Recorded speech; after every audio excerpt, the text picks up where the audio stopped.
자, 문제 12번 봅시다. 자, 문제 풀 시간 충분히 줬으니까 조금 빠르게 해설하는 걸로 할게. 자, 당연히 집합 A, Bn의 원소 다 구하면 좋겠지만 지금 상태에서 그게 가능해 보이지는 않겠지? 조건제시법을 염두에 두는 게 좋겠네. 그 다음에 가와 나 조건을 보면 뭐 가 조건은 굉장히 쉬운 조건이어서 이해 안 되는 게 전혀 없지. 근데 지금 상태에서 A, B가 뭔지를 전혀 모르기 때문에 손 쓸 수 있는 방법이 지금 상태에서는 없잖아. 그지?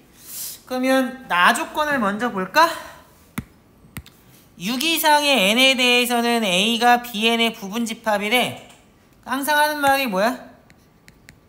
이거 동시에 생각할 거야? 어려우면 하나씩 하라는 말을 계속하고 있지. 그러면 하나씩 할 거면 뭐부터 할 건데? 라는 질문이 따라 나와야 되잖아.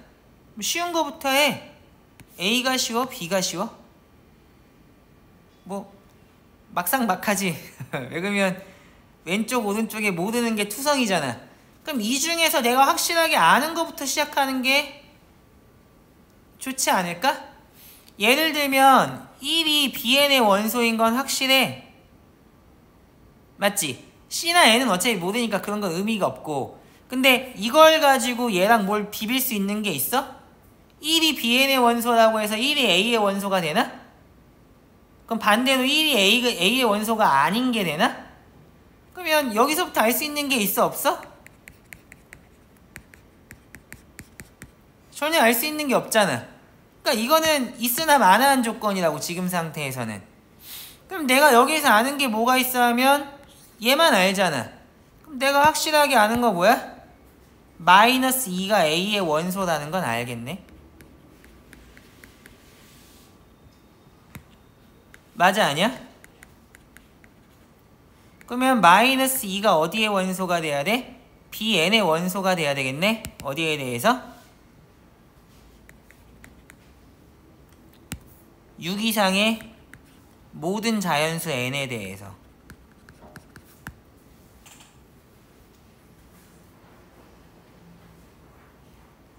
무슨 말인지 알겠어? 그러면 이 얘기를 써주면 어떻게 돼? 내가 Bn의 원소는 다 못 구하니까 조건제시법을 염두에 두고 있다면 마이너스 2를 x자리에다 집어넣는 순간 이게 이렇게 됐겠네?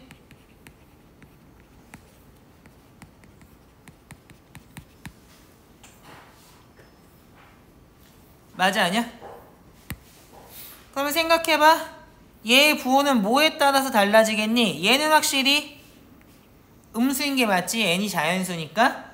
얘는 지금 상태에서 부호를 알 수 있는 게 없고 얘는 n이 짝수인지 홀수인지에 따라서 달라질 거 아니야. 그럼 경우 나눠야겠지. 자, 1번 n이 홀수이면 어떻게 돼? 음수지? 그러면 제 양수였으니까 이렇게 되겠네. 당연히 몇 이상이 홀수냐면 6 이상이 홀수라는 건 잊어버리면 안 되겠지? 자, 두 번째로 n이 짝수인 경우를 생각을 해봐. 그러면 짝수이면 얘는 양수고 얘는 음수니까 얘네 둘 곱한 걸로 나눠주면 부등호 방향이 뒤집히겠지. 이렇게 돼야 되는데 뭐에 대해서? 6 이상의 짝수에 대해서. 그러면 얘도 성립해야 되고 얘도 성립해야 된다는 거 아니야? 왜 그러면 n이 5일 때도 저 부등식이 만족돼야 되고 6일 때도 만족돼야 되니까 연립부등식이 사실 만족돼야 된다는 거잖아. 여기서부터 뭘 할 수 있어? C가 마이너스 2 이상인데 마이너스 2 이하네. 그래서 뭐가 될 수밖에 없다? C가 마이너스 2가 될 수밖에 없다는 걸 알 수 있어. 문제를 끝까지 풀지는 못하더라도 C의 값 정도는 사실 쉽게 구할 수 있어야 되지 않을까? 항상 여러 개 동시에 하는 거 어려우면 하나씩 하라고 했고 쉬운 거부터 하라고 했잖아. 제일 쉬운 게 뭐야 하면 1이 Bn의 원소라는 것과 마이너스 2가 A의 원소라는 것 정도가 있을 텐데 1이 Bn의 원소라는 걸 지금 상태에서 아무짝에도 쓸모가 없기 때문에 당연히 마이너스 2가 A의 원소라는 걸 가지고 와서 시작을 하는 게 좋지 않겠어?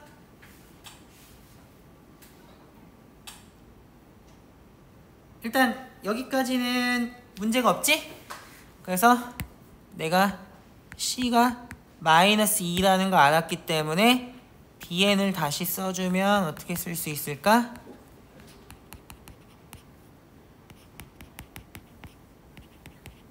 이렇게 쓸 수 있겠네.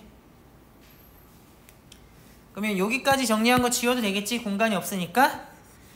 자, 그럼 다시 A, BN으로 돌아볼게. A가 쉬워? BN이 쉬워?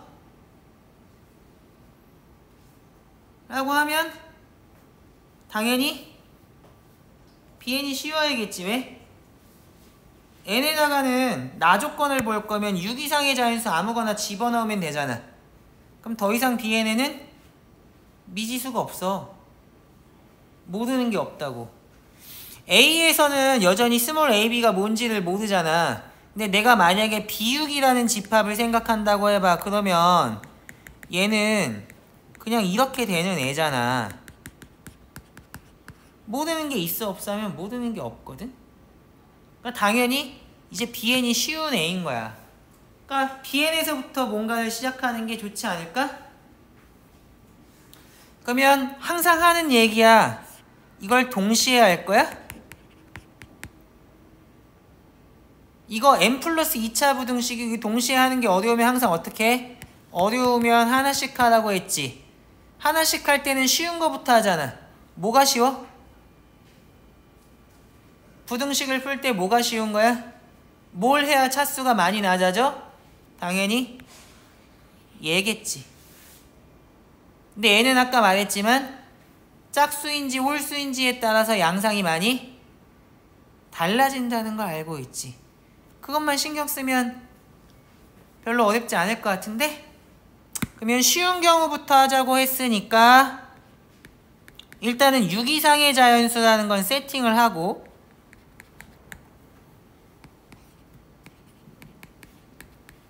n이 짝수인 경우를 생각을 해보자.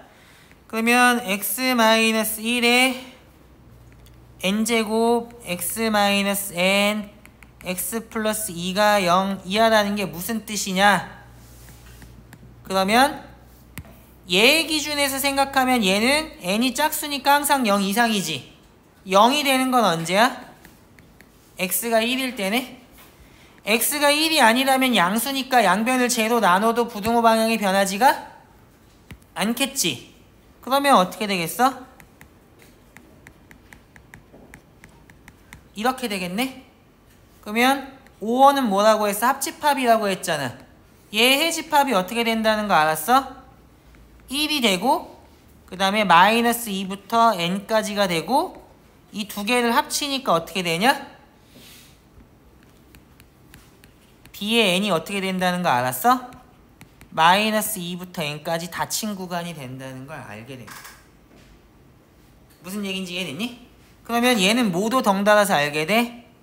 B6이 B8의 부분집합이고 B10의 부분집합이고 이렇게 된다는 것도 알겠지.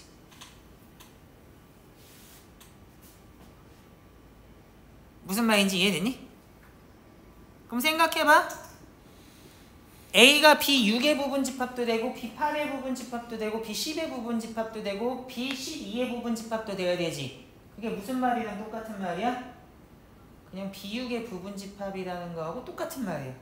왜 B6의 부분집합이라는 것만 보장이 되면 B8, B10, B12 이런 거의 부분집합은 당연히 되는 거니까. 무슨 말인지 이해됐어? 이해됐어? 자, 그럼 지울게. 정리할 시간 줄게. 정리할 시간 필요하면. 내가 지금까지 어려운 말 한 거 없지? 우리 수학상에서도 저런 부등식 풀어본 적 있지?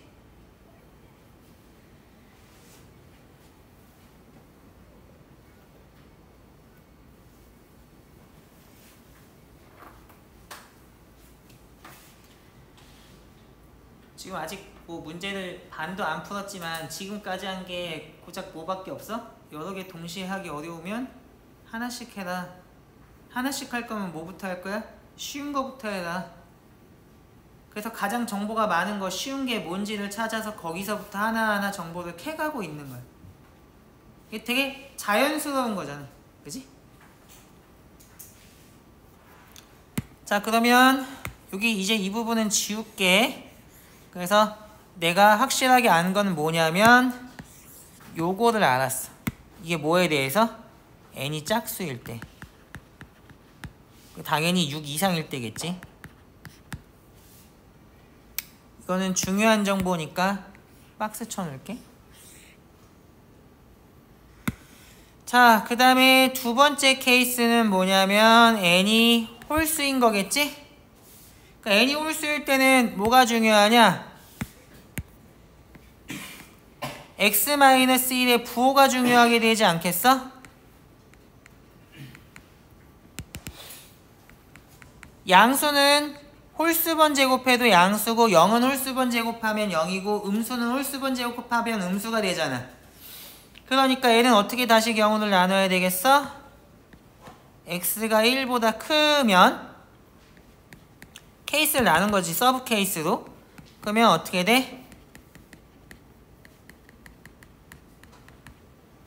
부등호방이 변하지 않으니까 이렇게 됐다는 얘기는 x가 마이너스 2보다 같거나 작거나 x가 n 이상이 될 거고, 우리는 이 케이스 어썸션과 얘를 동시에 만족시키는 범위만 찾는 거니까 수직선상에 나타내서 생각해보면 얘는 죽고 얘만 된다는 거 알겠지? 이해됐니?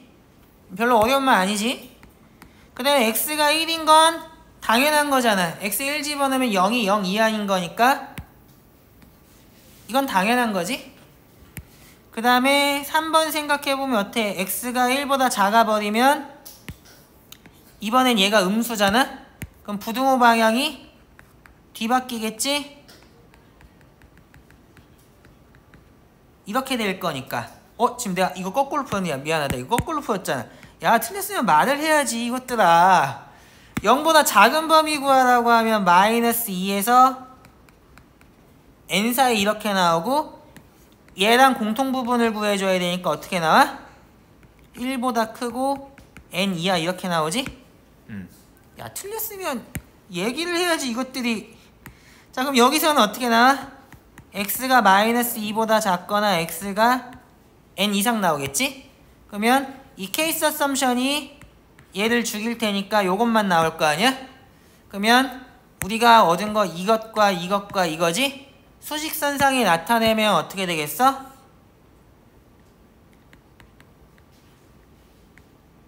얘하고 그 다음에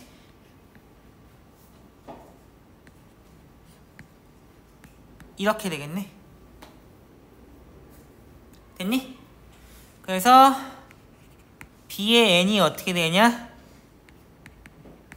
마이너스 2하인 모든 실수들의 집합과 1부터 n까지의 폐구간의 합이라고 생각할 수 있겠지? 됐니? 그럼 여기 쓸데없는 거 지울게.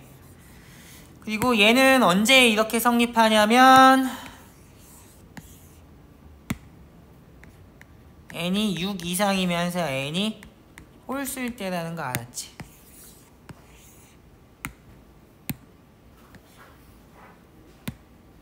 자, 그럼 생각해봐. B7, B9 이렇게 점점 가면 어떻게 돼? 여기는 고정돼 있지. 여기도 고정돼 있지. B7이 여기면 B9는 여기고 B11은 여기고, 얘도 어떤 게 된다는 거 알 수 있게 돼? B의 7보다는 B의 9가 크고 B의 11이 크고 이렇게 된다는 거 알겠지?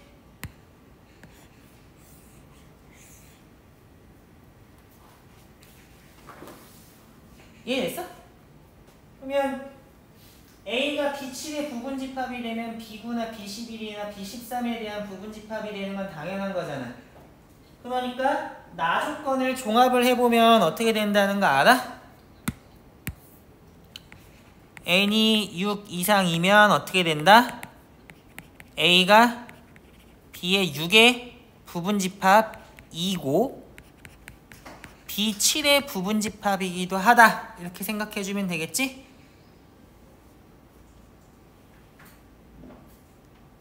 됐니? 그러면 이게 무슨 말이야? B6의 부분집합이면서 B7의 부분집합이란 말 간단하게 쓰면 A가 B6과 B7의 교집합에 들어간다는 얘기가 되겠지? 이해돼? A의 원소는 전부 다 B6에도 들어가고 B7에도 들어가니까 A의 원소는 B6과 B7의 교집합에 들어간다는 얘기잖아. 걔를 한눈에 알기 좋게 수직선을 그려서 나타내주면 어떻게 될까? B6이라고 하는 애는 이거잖아. B7이라고 하는 애는 어디야? 얘니까 B7을 그려주면 그 다음에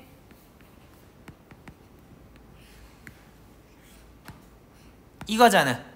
우리는 교집합이니까 공통부분 찾아내주면 얘하고 이렇게 되겠지. 이해됐니? 그러면 얘를 바탕으로 쓸데없는 걸 지우고 계산해주면 어떻게 되냐? 계산이 아니라 식을 써주면 어떻게 돼?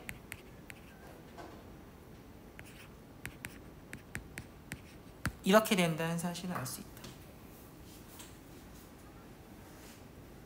이게 뭐야? 나 조건의 필요충분 조건이야.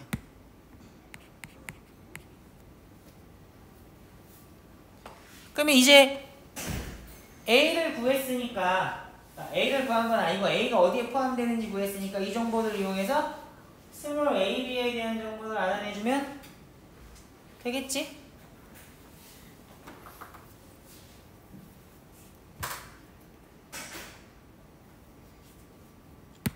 자, 그러면 이제 A로 넘어가 볼까? 자,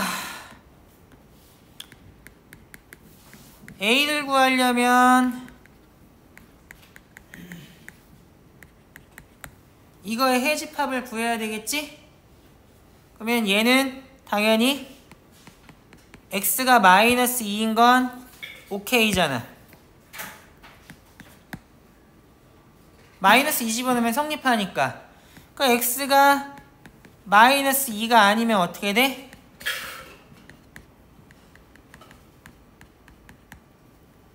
이렇게 되겠네? 그럼 해가 어디서 어디로 가겠어? A, B 중에 뭐가 작은지 모르니까 A, B 중에 작은 것과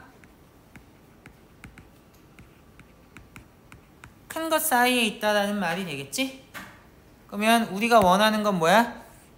이것과 이거의 합집합이잖아.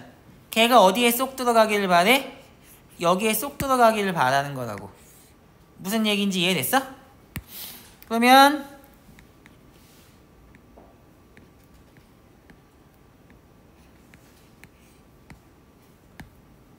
얘하고 얘가 쏙 들어간다는 말은 뭐야 라고 하면 마이너스 2는 당연히 여기에 들어가 있지.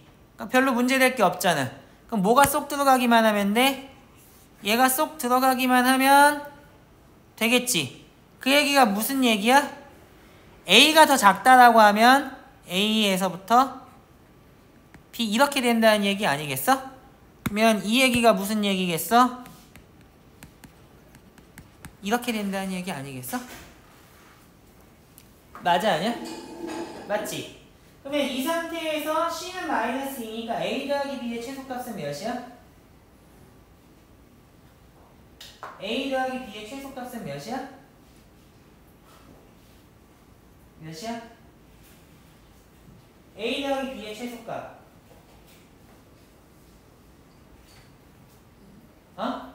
왜 2야? 그러면 최대값은 12. 틀렸지? 왜 틀렸어? 가조건을 봐봐. A 더하기 B가 5보다 크면 A와 B는 서로 다른 정수란 조건이 만족돼야 되잖아. 자, 다시 물어볼게. A, B의 최소값은? A 더하기 B의 최소값은? A 더하기 B의 최소값은 2야 3이야? 2가 돼야 되겠지. 왜? A 더하기 B가 2면 5보다 크지 않기 때문에 서로 다른 정수일 필요가 없거든.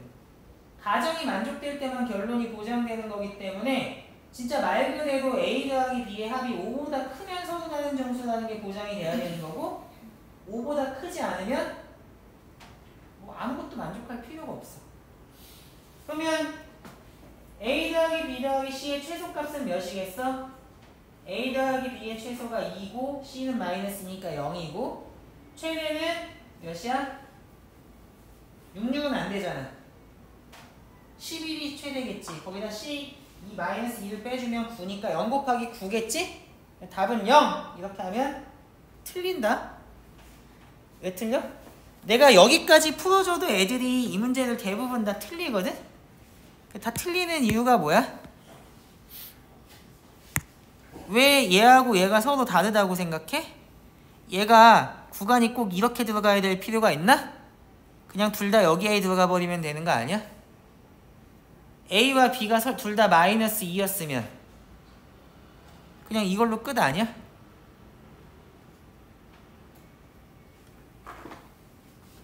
A랑 B랑 둘 다 마이너스 2였으면 그냥 x 플러스 2의 4제곱이 0 이하인 거잖아. 그러면 A라는 집합이 애초에 마이너스 2밖에 없었으니까 당연히 이게 성립했을 거라고. 무슨 얘기인지 알아? 그래서 얘는 뭐 때문에 안 되냐면 방금 전에 내가 꼭 물어봤을 때 왜 틀렸냐면 A는 B는 마이너스 2라고 생각해봐. 그러면 A라는 집합은 실제로 얘만 될 거거든? 그러니까 당연히 여기에 포함될 거잖아. 무슨 말인지 이해돼? 그래서 A와 B가 같을 수 있다면 A와 B는 마이너스 2이거나 1과 6 사이에 임의의 실수가 다 될 수 있기 때문에 최소를 구하라고 하면 당연히 이 케이스였을 거라고. 그리고 A와 B가 서로 같지 않다면 어떻게 돼? 그러면 얘가 진짜로 구간이 돼버리기 때문에 이 안에는 쏙 들어갈 수 없어서 1로 들어와야 되는 거라고. 무슨 말인지 이해됐어? 그래서 이거 일 때가 최소가 되는 거야.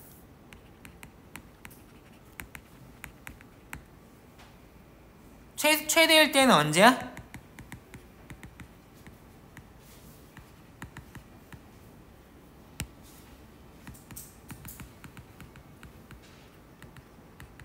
이렇게 될 거야.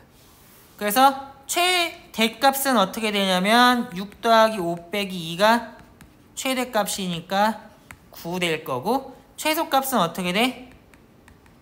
이렇게 되니까 이렇게 되겠지? 그래서 최대와 최소값의 곱은 몇이다? 마이너스 54가 된다. 이해됐니? 문제가 좀 길기는 하지만 사실 여러 개를 동시에 하기 어려울 때 하나씩 하라. 그리고 하나씩 할 때는 쉬운 거부터 해라. 뭐가 쉽냐? 이렇게 묻고 답하는 연습이 되어 있으면 어렵기는 하지만 그래도 풀만한 문제라고 생각이 되거든. 근데 전혀 손을 대지 못하거나 엉뚱한 방향으로 하는 건 뭐 때문에 그렇다고? 기초가 약해서 그런 거. 무슨 말인지 알겠어? 쉬운 거에서부터 이런 것들 생각하고 분석하는 연습을 많이 했으면 충분히 풀만한 문제기는 해. 물론 마지막에 함정에 걸려서 A, B가 둘 다 마이너스 2인 케이스를 못 찾아내서 틀릴 수는 있지만 대체적으로 큰 방향은 기본기만 튼튼하면 찾을 가능성이 높을 것 같거든. 됐니? 내가 이거 만든 문제인데 막 어디 구석탱이에 있는 막 이상한 거 가져와서 만든 게 아니잖아. 평소에 중요하다고 하는 것들, 실제로 중요한 학습 목표, 중요한 개념, 중요한 아이디어만 가지고 문제를 만든 거 알겠지? 아마도 수능에 이렇게 N차식이 문제로 나올 가능성은 별로 없지만 이것들 중요한 학습 목표를 생소한 형태로 묻는 것들이 고난도 문제로 출제되는 건 당연한 거거든. 그때 지금처럼 만약에 기계적으로 문제를 유형화해서 공부하면서 기본기를 쌓지 못한다면 안정적인 고득점하기가 어려울 거야. 그러니까 평소에 항상 중요한 학습 목표, 핵심 개념, 핵심 아이디어 이런 거에 초점 맞춰서 배운 거 가지고 문제 분석하고 논리적으로 푸는 연습해라. 알겠지? 자, 그럼 문제 12번 해설은 여기서 마치는 걸로 할게.